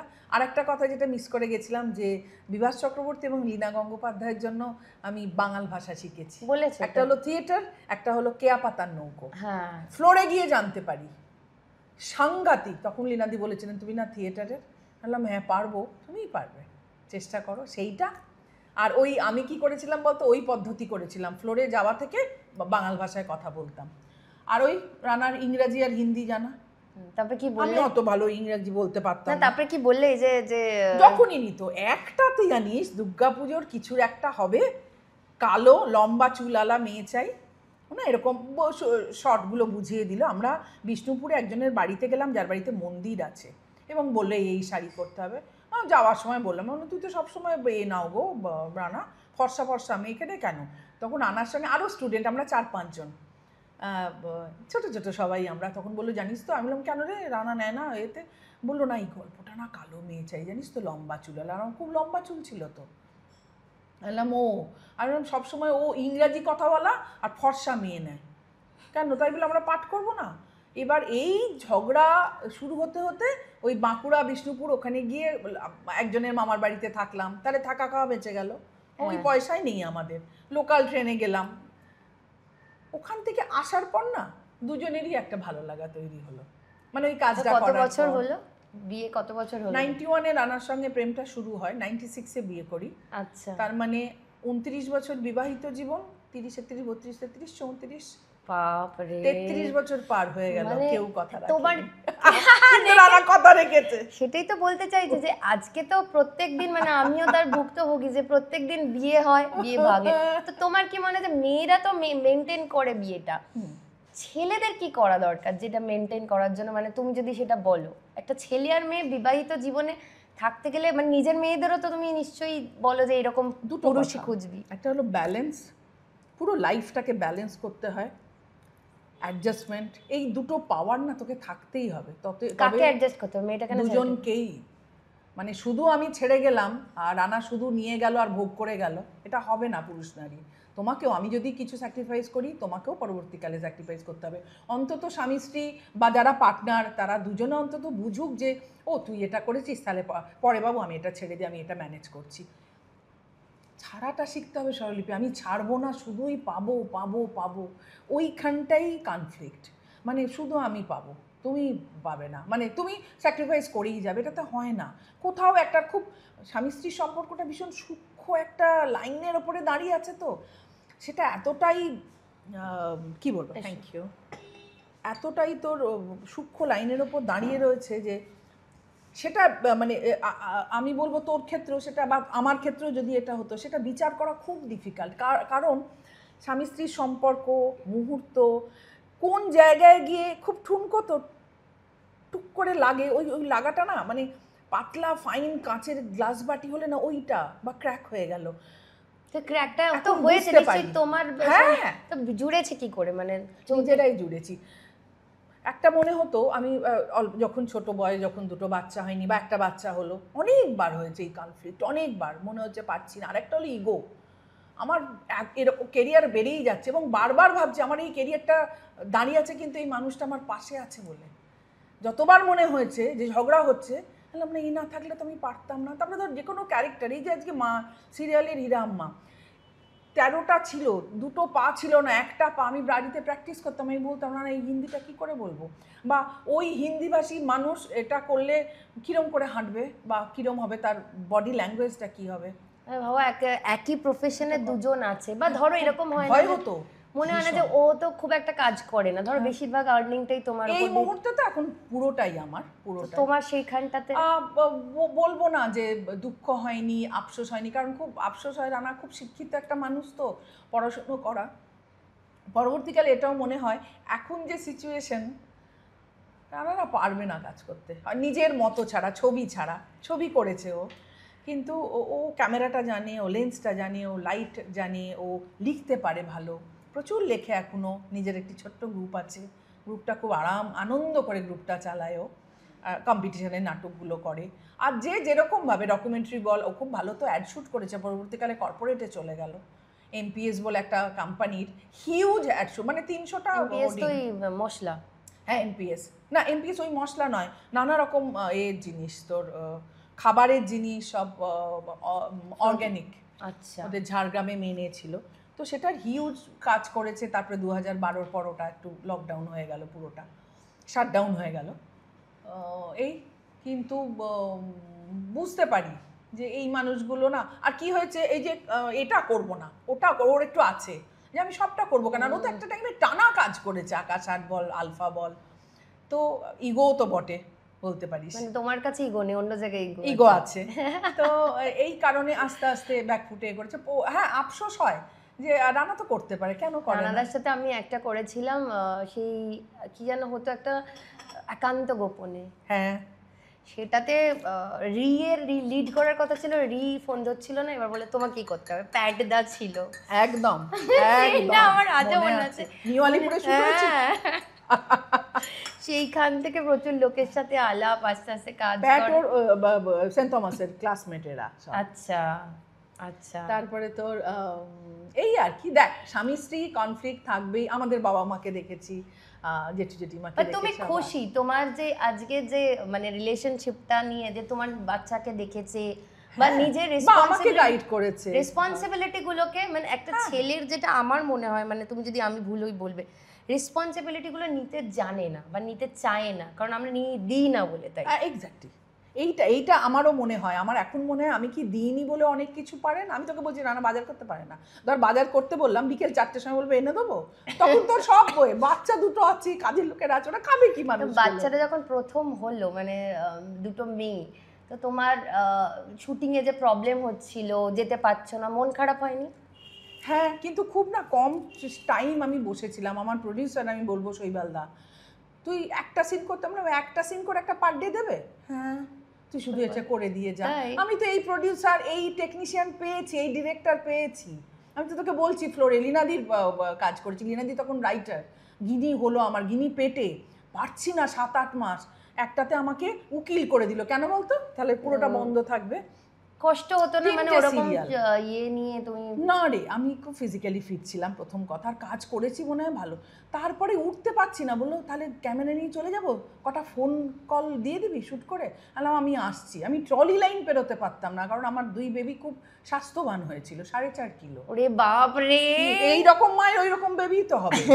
তো ওরা, আমার মনে আছে ক্যামেরা, এই মেকআপ আর্টিস্ট আমাকে নিয়ে, আমি না মানে এইখান থেকে তোর ওই দেয়াল অব্দি হাঁটতাম 1/2 ঘন্টা ধরে, পাটা ঘষে তবু নাকি আমাকে চাই ফোনগুলো দিয়ে দিলে আমাকে বাপের বাড়ি আশ্রম পাঠিয়ে দেবে। তারপরে 3 মাস পর থেকে তুই সুস্থ হয়েছিস, এখন আর মনে হয় সেটা হবে না, তাই না? তুই সুস্থ হয়েছিস। প্রডিউসার শৈবালদা, আমি তোকে বলছি, শৈবাল ব্যানার্জি, লীনা গাঙ্গুলি, আমি বলছি তো, শৈবালদা বলছে, আমি বললাম শৈবালদা আমি 5টা সিরিয়াল করি, রাত 1টার সময় হবে, সময় 1টা থেকে 4টে দিলেই হবে। সোনার হরিণ। আমি বললাম বাবা আমি কি করে, চন্দনদার এগেনস্টে না, বিন্নি ধানের খই। আমি বললাম পারবো আমি, তুমি 1টার সময় চলে শোনো, সময় হয়ে যাবে। আমি 1টার সময় গেলাম, ও চন্দনদার এগেনস্টে, চন্দনদার বউ হয়েছিলাম, নতুন সিরিয়াল, ওদের নতুন হাউস তখন, ম্যাজিক মুভমেন্ট করলাম, তারপরে ম্যাজিক মুভমেন্টে টানা 10 বছর কাজ করেছিলাম। তুমি খুব লাকি, এবং এখনকার মনে হয় না যে এখন একটা, না পাই না রে, সত্যি আর না, পাই সেই না। এটা আমারও মনে হয় যে এরকম ভাবে ওরা মানে ডাকতো, এবং আমারও শুধু মনে ধর আমাকে নয় নিশ্চয়ই আরো সব আর্টিস্ট, আমি আজকে আমার কথাটা বলছি না, আমাকেও বলতো, এটা আমি জানি, মানে আমি তো খুব কম সময়ের জন্য শৈবাল দাদার সাথে কাজ করেছি, বাট খুব করতো এই আতিথেয়তা বা আন্তরিকতা, যেটা মোড়কে মনে রাখা, রাত্রির পর বাড়ি যাওয়া, হ্যাঁ, গাড়ি, ম্যাজিক মুভমেন্ট লেখা, এবং যখন প্রোডাকশন ম্যানেজার ফোন করতে, বাড়ি পৌঁছেছো? হ্যাঁ, এবং পরবর্তীকাল আমি স্বপনদাকে মিস করেন, স্বপন বড়ুয়া নেই, অনেক মানুষ নেই, জানি, বাবলুদা নেই, বাবলুদা খুব মিস করি এদেরকে, খুব মিস করি। বাবলুদার ঘরটা ইন্দ্রপুরি, আর বাবলুদার ঘর যারা দেখছে তারা জানে, যারা দেখেছে খুব মিস করি। নিজের মেয়েদেরকে এখানে কেন কাজ করাচ্ছ না? না, কোনো আপত্তি নেই, বাইরে বলেছি। বড় মেয়ে গ্রাজুয়েশন করে, বড় মেয়ের ক্লাস 11-12 থেকে প্ল্যান ছিল যে মা আমি বম্বে যাব, আমি এই মুহূর্তে সিরিয়ালটা করব না, আমি মডেলিং করব, এখানেও প্রচুর কাজ করেছে ছোট ছোট। তোমার মেয়ে তখন সুপার মডেল, এখন ওখানকার মডেল, এবং রেগুলার কাজ করছে এজেন্সি, এবং চুটিয়ে লাইফ উপভোগ করছে, এটুকু বলতে পারি। এতে আমি খুব আনন্দ পাই। হয় না, জীবনে সবটা তো পাই না, কিন্তু বম্বের লাইফটাও আলাদা, খুব গেছো বম্বেতে মেয়ের কাছে? হ্যাঁ, মেয়ের কাছে গেছি, আমার ননদের বাড়ি। তো ওখানে এখন চেষ্টা করছো না, কাজের জন্য চেষ্টা করো না? না, আগে তো সুযোগ পেয়েছি, কিন্তু 2টো বাচ্চা ছোট বলে যেতে পারিনি। এখন ওরা যাক না, তারপর তো আমি আছি। রাইট। আর ছোট মেয়ে কি করছে? ছোট মেয়ে ফার্স্ট ইয়ারে ভর্তি হলো, কিন্তু কলকাতায় ও এবিপি আনন্দ, সানন্দা, সম্পূর্ণা ডিজিটাল, এইসব টুকটুক ছোট মডেলিং করে, কারণ বলছে রেগুলার যে কলেজ NSHM অ্যাটেন্ডেন্সের খুব মানে 78-80% অ্যাটেন্ডেন্স চাই। আচ্ছা, ফলে বললো মা আমি মেগা সিরিয়াল পারবো না, অফার আসছে বলবো না। ও 5 ফুট 8 ইঞ্চি লম্বা, বেশি আমার মেয়ে দুটো কি সুন্দর দেখতে, আবার 8 ইঞ্চি, দুজনেই তোমরা দেখতে ভালো। আমার তো ব্ল্যাক অ্যান্ড হোয়াইট টিভি, আমার রঙিন টিভি না, আমার ব্ল্যাক অ্যান্ড হোয়াইট টিভি, কারণ বড়জন কালো, ছোটজন সাদা, দুজনেই সুন্দর। তোর বাবা মাও তো তাই, বাবা মাও ব্ল্যাক অ্যান্ড হোয়াইট টিভি, আমরা আগেকার মানুষ, কিন্তু আমার 2 কন্যা 2 রকমের আর কি। দুজনকেই মানে কি সুন্দর দেখতে, মানে এত ভালো লাগে। তো এখন তোমরা বোর হয়ে যাও না যে দুটো মেয়ে এখন আর ওরা না এই কাজ করছে না? আরে বোর হই না, আমি খুব আনন্দ পাই। ও যে বম্বেতে কাজ করে, কিরম করে হয়, কিভাবে পেলি, মানে ও নিজে নিজে কত কিছু করেছে জানতামই না। ভয় করে না যে একা একা আছে? হ্যাঁ, প্রথম খুব ভয় পেয়েছিলাম যে কি হবে, এবং মানে কোন ছেলের সাথে মিশছে। হ্যাঁ অবশ্যই, এবং না রাতের ঘুম চলে গেছে যে ঠিক আছে তো মেয়েটা, তারপরে এই যে শুনি না যে বম্বেতে গিয়ে বাঙালি মেয়ে সুইসাইড করেছে, তো মেয়েকে আমি বলতে পারি আমি নিজে মা হিসাবে একটু শিক্ষিত করেছি। আমি মেয়ে যাওয়ার আগে মেয়ের সঙ্গে একটু বসলাম, জানি তখন 18-20 এরম বয়স, কিন্তু আমি বসলাম, আমি শুধু একটা কথাই বলেছিলাম মোহরকে, যে বাবা তোমার যাই হোক, তোমার রিলেশনশিপ হোক, তুমি তোমার কেরিয়ারটা গড়তে পারলে না, তোমাকে এজেন্সি থেকে নিয়ে গেল বা ডাকলো না, পৃথিবীর যা কিছু করো মরে যেও না, কারণ তুমি যদি মরে যাও আমার বাবারও যাবে না, আমার যাবে। আমি 9 মাস তোমাকে রেখেছি, তো আমার যা যাবে, পৃথিবীর এই একটা মায়ের যা যাবে, কারুর যাবে না। তুমি শুধু মরে যাও না, তুমি আমার কাছে ফিরে এসো, আমি তারপরে চেষ্টা করব তোমার মানে আমার সাধ্য অনুযায়ী তোমাকে সেটেল করার। তুমি শুধু মরে যেও না, তোমার রিলেশনশিপে তুমি ধাক্কা খাও, তুমি বলো, আর খারাপ নেশা করো না, এইটুকু বলে পাঠিয়েছি। এখন ও আমাকে তো উল্টে করে। জ্ঞান দেয়? হ্যাঁ, কিরকম জ্ঞান দেয় এইটা শুনি। এইটা ঠিক পড়োনি মা। আমি বললাম হ্যাঁ রে, এই তো কোনো একটা ইভেন্টে যাবো, এইটা মা এইটা কি পড়েছো, এইটার সঙ্গে এইটা পড়ে না কেউ, তাই না? এরকম। হ্যাঁ, আর ছোট এখন তো ও তো দূরে, ছোট তো সামনে, কি পড়েছো এরকম যাচ্ছে। হ্যাঁ, দুলটা দেখি, না না না না ওইটা পরে দুদিকে পরে দেখাও তো, টিপটা পরবো, টিপটা যাচ্ছে না, পড়ো না। আমার তো বাচ্চা নেওয়ার একদম ইচ্ছে ছিল না, বুঝলে তো। আমার মা বলতো দেখবি। আরেকটা কথা মিস করবো, সেটা হলো তোকে দেখেছি ছোট থেকে, তোর স্ট্রাগলটাও কম নয়, স্বরলিপির স্ট্রাগলটা অনেক, অত বাচ্চা মানুষ, ওকে অত ছোট দেখেছি, তারপরে মা হয়েছে, তারপর দুটো আবার বৈঠক কলকাতায়, এবং সেটার ও মালিক এবং মালকিন আর কি একচ্ছত্র। এবং ভালো লাগে যে ওর সঙ্গে যারা কাজ করেন, অনেকগুলো সংসারের দায়িত্ব ওর ওপরে, মা আছে, মেয়ে আছে।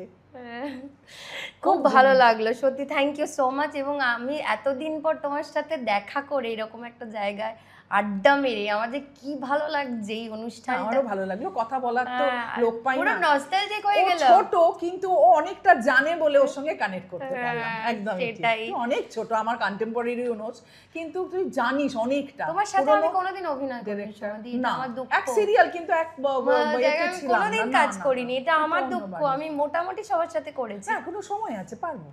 সিরিয়াল আমি করব না, না ছবি করব, ছবি করব, একদম ছোট ছবি করব, করবই, কাজ করতেই হবে, যে করি হোক ভালো কাজ। একদম। আর তোমার বেস্ট হিরো কাকে লেগেছিল, মানে তোমার এত দিনের এত এটা দিয়ে তারপর তোমার একটা আমরা শেষ করবো র্যাপিড ফায়ার। আমি বলবো না যে মিঠুন চক্রবর্তীর সঙ্গে আমি টানা নোবেলচোর করেছি, শিক্ষণীয় বিষয়, তাই না? শিক্ষণীয় বিষয়। আর খুব রিসেন্ট সন্তান করলাম রাজের, এবং 10 বছর পরে দাদার সঙ্গে দেখা, চিনতে পারিনি, তারপরে যখন চিনতে পারলাম, আমি এখানে ভাই বোন হয়েছিলাম, তখন বললো তুই আমার এখানে বোন হয়ে এলি, 10 বছর আগে বউ হয়ে এসেছিলি। কাস্টিং কাউচ বা এরকম হিরোদের কাছ থেকে অফার কখন আসেনি, এটা না ভুলে গেছি তোমার। কাস্টিং কাউচ প্রথম কথা এই শব্দটার সঙ্গে খুব একটা পরিচিত ছিলাম না, তবে কাস্টিং কাউচ নিশ্চয়ই ছিল। বা মি টু, থিয়েটার থেকে যেহেতু এখন ভীষণ এই ধরনের একটা হয়, ঠিকই না, সেরকম সত্যি এত ভালো ভালো মানুষের সংস্পর্শে এসেছি এবং ছিলাম, সেখানে কাজটাই, সেখানে প্যাশনটা তো থিয়েটার, কাজের উপর বেশি ফোকাস, এবং থিয়েটার, আমার আর কিছু ছিল না।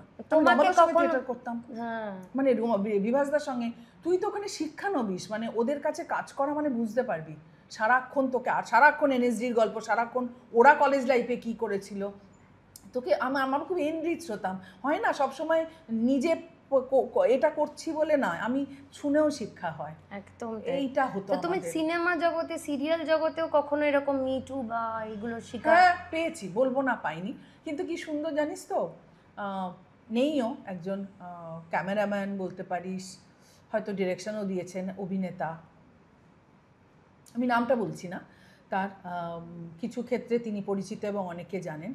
কি মিষ্টি করে, আমি দাদা বলতাম তাকে, মিষ্টি করে এসে বলেছিল, তখন এই ল্যাঙ্গুয়েজগুলো ছিল, এই যে বললি মি টু বা কাস্টিং কাউচ ছিল না, কিন্তু এদের অন্য ভার্সন ছিল, সেটা হলো বলতো কিরে চলবি, তুই কথা শুনবি না, না আমি না বুঝতে পারতাম না, এই এই এই এই এই বাক্যটা বলতো আর কি, কথা শুনবি, তুই তো কথা শুনবি না, মুখের দিকে তাকিয়ে না বলতো। এবার আমি বলতাম যে, তারপরে একজনকে আমি জিজ্ঞেস করলাম কি বলে গো এই কথা শুনবি না, জানিস না, না কথা শুনবি না মানে, আমি পরিষ্কার বলতে পারি আমার কিছু যায় আছে না, তুই শুবি না, না। পরে আমি অনেক পরে, এবং যিনি বলছেন তিনি কিন্তু মানে আমি যদি কথা শুনি তাহলে আমার ওই কাজটা হবে বললো, ওই জন্য তো তোকে নেয় না। তিনি আমাকে কোনো খারাপ অফার দেননি, তিনি বললেন তুই শুনবি না, তাহলে স্বরলিপির কাছে যাই, স্বরলিপির কথা শুনবি, হ্যাঁ।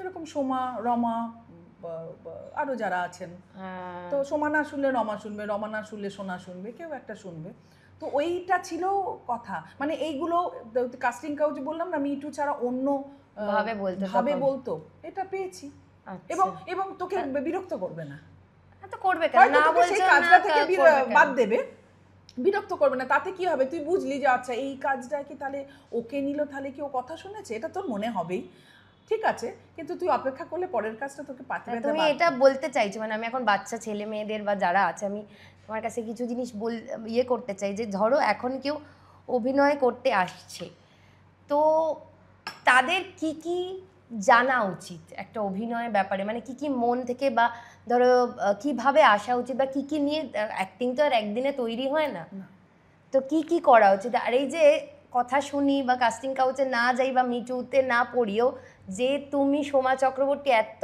ভার্সেটাইল ক্যারেক্টার প্লে করছো, সত্যি কথা মানে তোমার মতো চরিত্র আমি দেখিনি, যে এত রকমের চরিত্র। আমি তোকে বলবো এটা তো প্রোডিউসার ডিরেক্টর এরাই দিয়েছেন আমায়, কিন্তু তাতে তাতে আমার হয়তো কিছু ওই যে মিটু বা কাস্টিং কাউচ বা কথা শুনবি না যেতে হয় এটার বাইরেও আছে। নালে আমার মতো মানুষ আজকে ইন্ডাস্ট্রিতে 30 বছর আমরা এই কাজ করতে পারতাম না। বিয়ে হয়েছে, 2টো বাচ্চা বড় করেছি, তাদের বয়স বড় হয়ে গেছে তারা, কিন্তু আজও আমাকে হাউস, প্রোডিউসার এরা সবাই নেন, চ্যানেল এরা নেন। তার মানে সবাই সমান নয়, সুতরাং সবাইকে কথা শুনতে হয় না, কাজ জানলে কথা শুনতে হয়। আর একটা হোক, এই যে ছেলে মেয়েদের কথা, বিশেষ করে অনেক ছোট মেয়েরা আমি রেগুলার মেগা সিরিয়ালে মিট করি, প্রথম কথা তাদের বলি, কাজ যদি জানো, যেটা স্বরলিপি বলল, তুমি যদি অ্যাক্টিং জানো তোমাকে সবাই মাথায় করে রাখবে, কারণ ওটা হলো আমাদের মেন ক্রাইটেরিয়া, যে তুমি অভিনয়টা পারছো কিনা বা যে চরিত্রটা যেভাবে ফোটাতে হয়। হ্যাঁ, তারপরে পাশাপাশি আরেকটা হলো খোলা মন নিয়ে এসো। হতেই পারে মিটুর কোনো অফার, হতেই পারে, তুমি সেটাকে সেভাবে ডিল করো। আর যদি জানি না এখনকার ছেলেমেয়েরা বুঝবে কিনা, পাকাল মা বা প্যাকাল মাছ আছে, যে মাছটা খুব কাদায় থাকে, কিন্তু কাদা থেকে তুললে সেই মাছটার গায়ে এতটুকু কাদা লেগে থাকে না। যদি পারো প্যাকাল মাছ হোক। দারুণ লাগলো তোমার সাথে আড্ডা দিয়ে। এবার চলো তোমাকে নিয়ে একটু আগুনে ঝাঁপ দিই, মানে হচ্ছে র্যাপিড ফায়ার রাউন্ড। তো শুরু করি তোমার র্যাপিড ফায়ার রাউন্ড। তোমার স্বপ্নের চরিত্র, যেটা মনে হতো যদি এরকম একটা চরিত্র করতে পারতাম কিন্তু করতে পারিনি কখনো, এরকম কোনো চরিত্র আছে? স্মিতা পাতিল বা শাবানা আজমির যত ছবি, যাকে আমরা সোকল্ড আর্ট ফিল্ম বলি, সেই সব ছবিতে যা ওনারা যা করেছেন, খুব মনে হয় বাংলায় কেন হয় না, আমরাও পারতাম। আমাদের সেই ডিরেক্টররা ছিলেন একসময়। প্রিয় পুরুষ অভিনেতা? সিরিয়াল না, সিরিয়াল বলো। Cinema, serial. শঙ্কর চক্রবর্তী। তাই? ওরকম ডেপথ একটা মানুষের, একজন অভিনেতার চরিত্র, এবং ঠিক মুড থাকলে তোকে সাহায্য করা, দারুণ। সত্যজিৎ, ঋত্বিক ঘটক, মৃণাল সেন, কার তুমি বলবে? যে ঋত্বিক ঘটক। ঋত্বিক ঘটক। আচ্ছা, এবার খাওয়া দাওয়া, যেহেতু আবার বৈঠক, ক্যাপুচিনো না জিঞ্জার হানি টি? জিঞ্জার হানি। মনে থেকে তুমি তো বেড়াতে খুব ভালোবাসো। ভীষণ। তো তোমার এমন একটা জায়গায় বেড়াতে গিয়েছিলে যেটা মনে হয় যে আবার যদি কখনো যেতে পারতাম? আমার খুব ভাল লেগেছে ব্যাংকক, থাইল্যান্ড। তাই? ভীষণ।